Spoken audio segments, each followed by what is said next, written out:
Railway group D के exam में अब आपके पास लगभग 20 दिनों का टाइम बचा हुआ है। इसमें जो रीजनिंग का पोर्शन है उसमें 30 क्वेश्चन आते हैं और 30 मार्क्स के रहते हैं। तो इसमें आपको मैक्सिमम स्कोर करना पड़ेगा, क्योंकि जैसा आप देख रहे हो कि जितनी ज़्यादा हाई कट ऑफ जा रही है और जितना ज़्यादा कॉम्पिटिशन है, तो आप मैथ और रीजनिंग में full out of full score करने की कोशिश करिए। अगर full out of full score नहीं कर सकते हो तो मैक्सिमम स्कोर करने की कोशिश करो।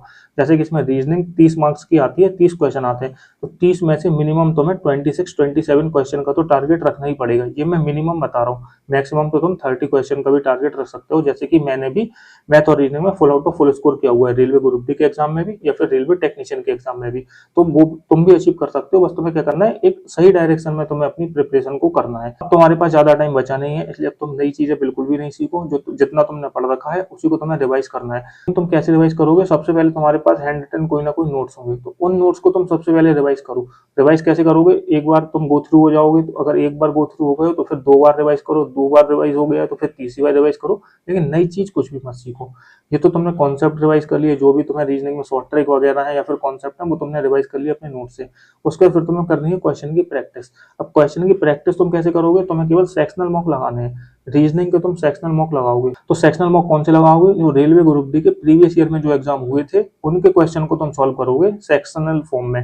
टॉपिक वाइज तुम्हें सॉल्व नहीं करने हैं, तुम्हें पूरे सेट वाइज सॉल्व करने हैं। तुम देख लोगे कि एक 30 क्वेश्चन का सेट होगा जिसमें 30 क्वेश्चन होंगे जो मिक्स्ड क्वेश्चन होंगे, तुम्हें उनको सॉल्व करना है।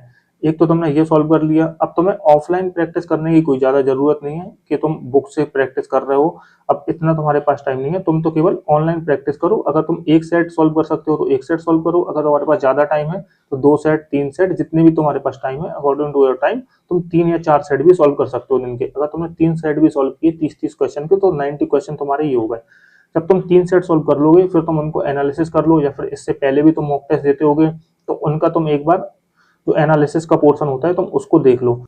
तो जब तुम उसको देखोगे तो तुम्हारे वीक पॉइंट तुम्हें पता चल जाएंगे कि तुम किस क्वेश्चन में ज्यादा गलती कर रहे हो, किस क्वेश्चन में तुम ज्यादा टाइम लगा रहे हो, किस क्वेश्चन में तुम अटकते हो। तो उस टॉपिक को तुम फिर से रिवाइज कर सकते हो, जिससे कि तुम जब नेक्स्ट मॉक दोगे तो उस टॉपिक का क्वेश्चन तुम्हारा गलत नहीं होगा, तो इससे तुम्हारा स्कोर बूस्ट होने लगेगा। अगर तुम इतना ही कर लेते हो तो रीजनिंग में तुम्हारा अच्छा खासा स्कोर बूस्ट हो जाएगा और तुम्हारे मार्क्स भी इंक्रीज हो जाएंगे।